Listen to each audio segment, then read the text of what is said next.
Okay, Tim Dillard.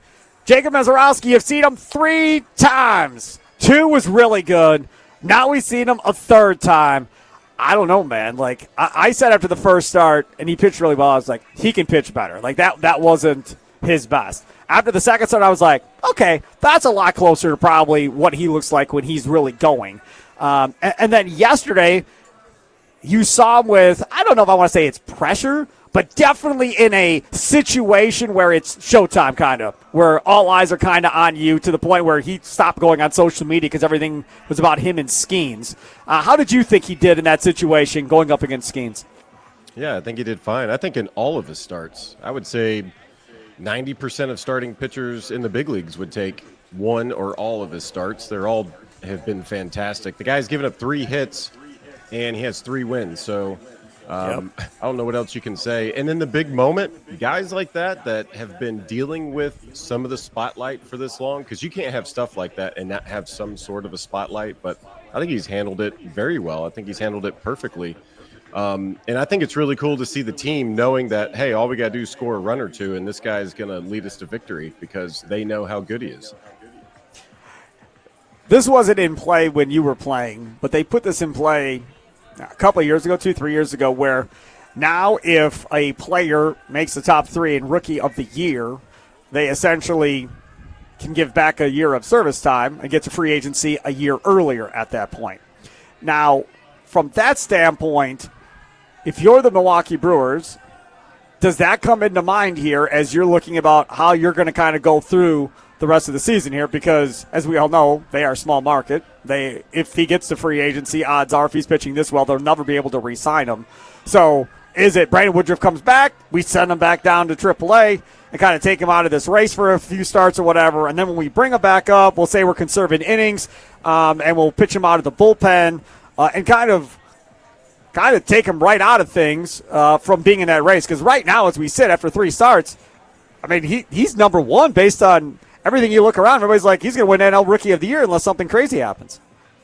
I mean, a lot can happen between now and the end of the season. I doubt the Brewers are thinking that far ahead in that regard. I mean, to me, it's a lot of speculation for no reason. They got good starters. They're going to pitch. As long as they're winning, they don't care about anything else. If you win in the big leagues, you win. That's all they're trying to do. If he's going to help them do that, if they feel like he can help them do that, then he'll be starting. No question about that. If Woodruff comes back, and they feel like they can, if he can help them win, then they'll make a move. But they're going to go with the 5 guys that they feel like are going to be the best in that rotation. Maybe 6-man. Who knows what's going forward? But if they're not going to try to do anything other than win baseball games. See, and that is something else that has not been brought up yet, and I keep bringing it up because I'm the only one talking about this. But normally, you have a innings limit when you're coming up through the minors, where you pitch 97, 98 innings. Normally, it's 20, 25% increase from year to year. You don't want to have some type of crazy increase because of the elbow, the shoulder, whatever. So he's at 97 innings last year. He's at around 80 innings as we currently speak. So if we're thinking it gets to 125 or 130, 5 innings an outing, that's about 10 outings. That's fine. That's like 1 outing a week between now and the end of the season. That does not include the playoffs. That does not include him pitching twice in a week if they keep him on a every 4-day type deal, which is what they had him coming off of here. I think that's something else that has to be considered, too, as far as how they're going to handle him moving forward. Because I would think as a fan or as an owner or as GM, if he's pitching like this, you want him in your playoff rotation. Yeah, I mean, I think they want him to pitch every 5 days. Every time he's available to take the ball, they're probably going to give it to him. Say that for all the guys that they feel like are going to be in the starting rotation. But, they do these things throughout the season. It starts in spring training. They'll measure a lot of the degrees on how your arm moves, your shoulder moves, your elbow.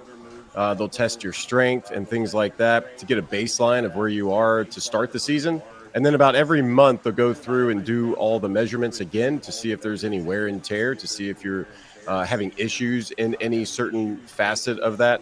And then, again, test your strength. And then now they have all the StatCasts. They have all the, analytical stuff on how fast you throw, the movement of your pitches.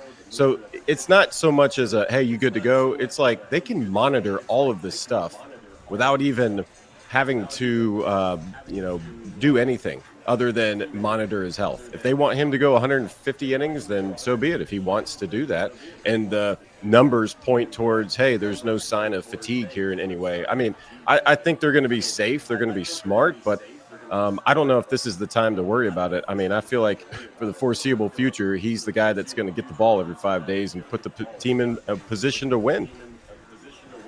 He is Tim Dillard. Follow him on Twitter at Dim Tillard. I didn't realize they did all that stuff every month, like you just said. So that was educational. I don't think most fans probably knew that, but they used to do as it a fan, that's good to hear. Yeah, they used to do it at the beginning of the year, and they started doing it like halfway through the season, and then they would do it at the end of the year and kind of see. But then they realized, why don't we just do this every single month?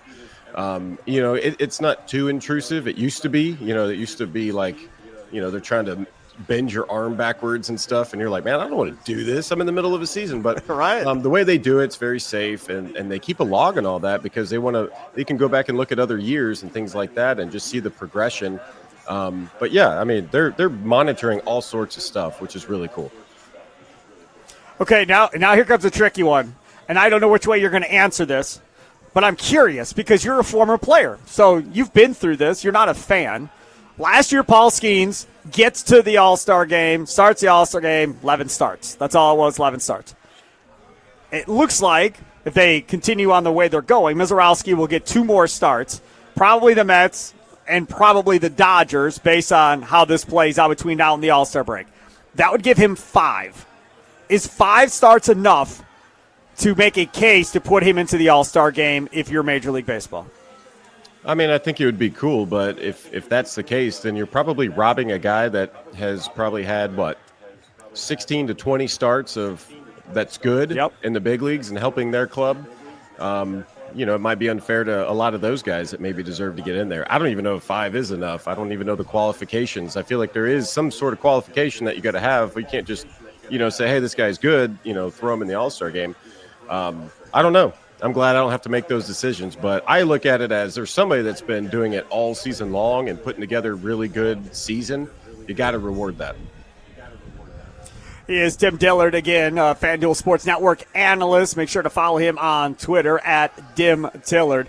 Let's talk about this offense. Christian Yelich is just unbelievable right now. I mean, this June that he's putting up 360, 370 for a week or two, it's impressive. To do it for an entire month, the way Yelich is doing it right now, we talked about it the other day, he's getting himself back into that territory probably where he's become that feared hitter again, where when he comes up, you're kind of looking like, say, kind of who's behind him? Do we have a base open? Do we really want to deal with this guy?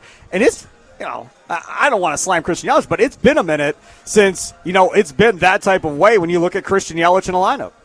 I mean, not really. He was an all-star starter last year, so, I mean, he was good. It's true, and then he got hurt. He was good last year, before he was injured. So, and even when he's not going his best, pitchers are still knowing he is Christian Yelich. I think what's more even amazing, the production's been amazing, but he's been playing every single day. And I think, he was probably apprehensive at first about being just the solid DH, but I think he's figured it out. Jeff Levering said this on the broadcast the other day. There's an art to being a designated hitter. I truly believe that. There's some guys that can absolutely do it. There's people that cannot. And I think he's figured out whatever he has to do to be at his best every single at-bat. And it was a process for him, I would say. I don't think he was out of the gate sure how all this is going to work. But now every time he goes to the plate, you stop what you're doing and you got to watch because he's going to do something pretty magical. Yeah, no doubt about it. And again, yesterday against Skenes, I mean, they didn't have great contact. Yelich's hit, I thought, was relatively solid contact there. I mean, Haas had that blooper that kind of fell in no man's land. Cruz tried for it. But that's all you need. When you're facing a guy that's that good, Tim, and you've got your own guy, like we talked about with Misiorowski going, you're just trying to figure out any way to scrap a couple of runs in, even if you don't score after that. Like Pat Murphy was saying, our offense maybe wasn't necessarily the best, but it was good enough. And from that perspective, when you talk about this Brewers offense, I think it was Isaac Collins who said, that's Brewers baseball, man. That's how we do it. We just try and figure out a way to win. And maybe that's that edge or whatever Pat Murphy was looking for is something that I think they've been playing with here now for a minute, 2, 3, 4 weeks, something like that. Well, I mean, if you have a team that lives and dies by the home run, you will either live or die. There's really no in between. And the Brewers have found a way to score runs in a lot of different ways. They can beat you with speed. They can beat you by just not swinging the bat and walks. That was the case a little bit yesterday. And then they just get rewarded by putting the ball in play. Because of them taking extra bases and stealing bases and taking their walks, suddenly they got multiple people on base. And if that changes the defense, that plays into the favor of the hitter. So all this stuff is connected. Yes, home runs are awesome. But the other day, I think in a span of 4 games, they had 6 sacrifice flies, which means they are very conscious of guys on base, and they are very aware that they need to get them in no matter what. I mean, Bryce Strang's had a couple of, drag bunts. We're seeing other guys push bunt the ball. They actually did bunting practice on the field the other day, and it was pretty amazing, these guys, what they work on and what they're trying to do. So, yeah, they have speed. They have the personnel that can put the ball in play. So lean into that, because if your whole lineup's trying to hit home runs off Paul Skenes, that is not gonna happen. Yeah. So you're gonna take what you can get, put the ball in play, and put a lot of pressure on the defense and the pitcher. And that's what we saw in the, what was it, second inning, I think, yesterday. Yeah, second inning got 4 runs. Yep. That's another good question I guess I have for you. Does this team with Murphy work on bunting in those situations more than other managers that you've seen or been around at this level? I think so. I feel like it was last year. I feel like there was more PFPs with pitchers.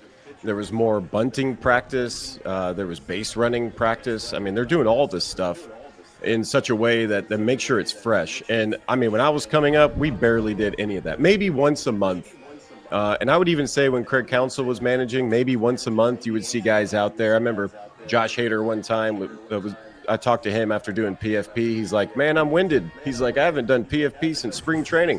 And that kind of stuck with me, because I was like, yeah, I mean, when do you ever working on this kind of stuff? And now what we're seeing is almost once a homestand, or maybe once a series, that you see this kind of emphasis on.